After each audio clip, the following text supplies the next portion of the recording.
Как писать про ВИЧ и никому не навредить? Спросите себя, как вы говорите про ВИЧ? Если я скажу ВИЧ – вирус иммунодефицита человека, что первое вам придет в голову? Ассоциация многих людей – это смерть, шприц, страх, безнадежность, болезнь. Именно эти слова когда-то мы слышали в школе на внеклассных уроках и видели на плакатах. А какие ассоциации возникают у самих людей, живущих с ВИЧ? Для того, чтобы понять, что чувствуют люди, живущие с ВИЧ, можно попробовать просто сдать тест на ВИЧ и понаблюдать за собой, пока вы ждете результата. Поначалу, как правило, это очень сильные чувства и очень болезненные. Это страх одиночества, страх отверженности, это ненависть к себе, это может быть злость, вина, стыд. Только потом со временем приходит понимание, что ВИЧ-инфекция – это просто заболевание, такое же, как и все остальные болезни. Позже, когда человек принимает свой диагноз, принимает себя как ВИЧ-позитивного человека, чувства меняются.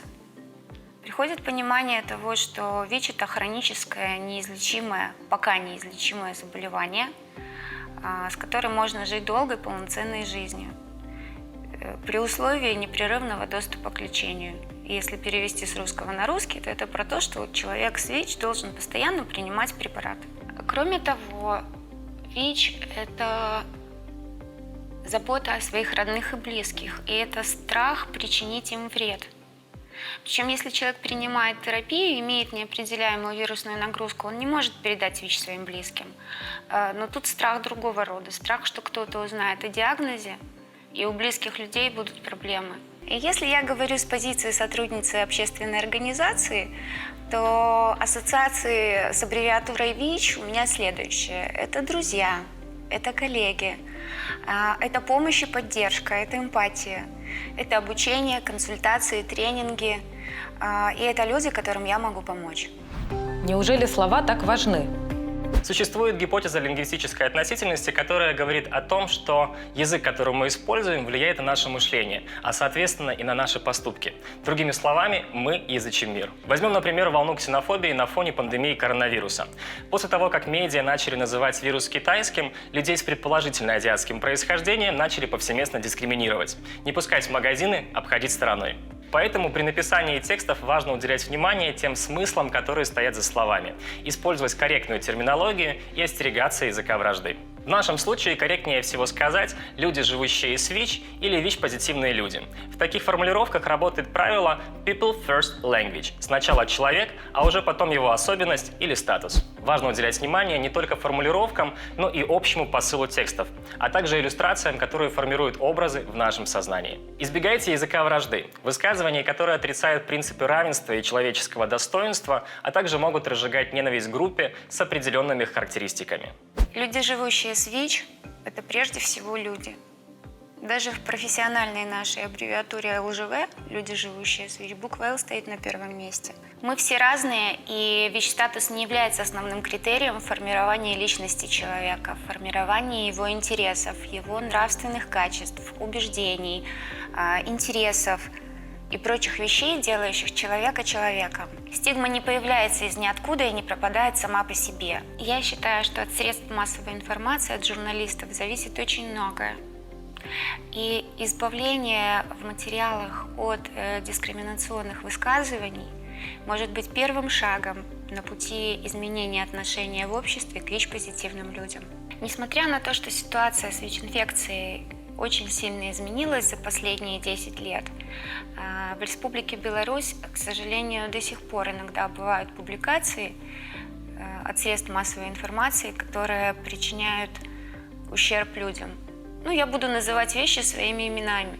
Для кого-то это просто статья, это просто рейтинг, а для кого-то это последствия на всю жизнь. И вот я сейчас прочитаю пару цитат, просто вслушайтесь, как это звучит, и представьте себя на месте этих людей. Я слушаю эту несчастную девушку и думаю, ей всего 19 лет, а она уже никогда не будет счастливой. Или вот еще прекрасная цитата. 8 маленьких брестчан сейчас живут в приемных семьях. Диагноз ВИЧ-СПИД подтвержден, они обречены. Я привела примеры оценочных суждений людей, основанные на каких-то личных убеждениях, которые на самом деле совершенно не соответствуют реальному положению вещей. Для меня это про то, что человек, читающий вот этот материал, думает обо всех ВИЧ-позитивных именно в таком ключе. И, как правило, это два направления. Либо люди-жертвы, бедные и несчастные, либо это с агрессией. Про то, что вот эти вот люди, они живут среди нас, и они нам вредят. Ни первый, ни второй вариант не является правдой. Лексика, используемая в ВИЧ-сервисе, достаточно сложная.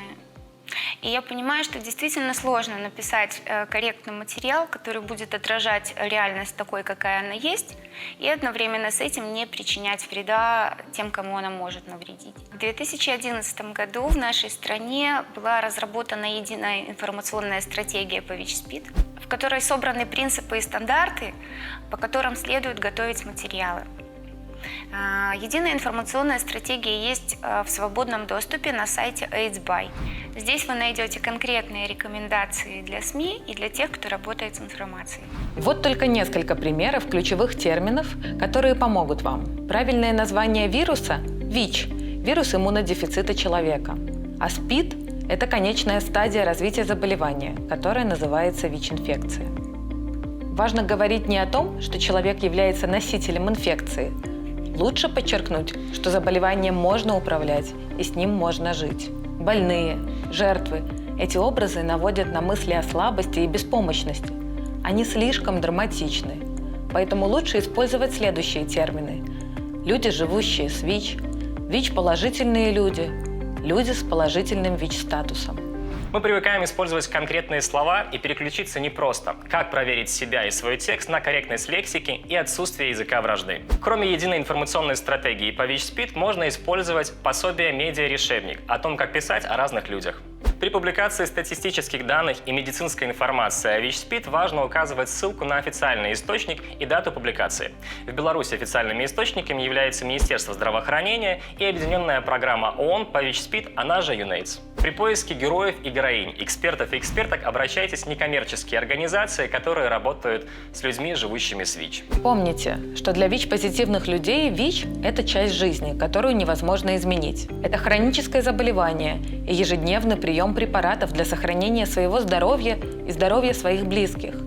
А еще это страх осуждения обществом и борьба за свои права. Избавление от дискриминационных материалов, разговоров и письменной речи – это первый шаг к изменению отношения общества к ВИЧ-позитивным людям. Будьте корректными, когда пишете о людях, живущих с ВИЧ.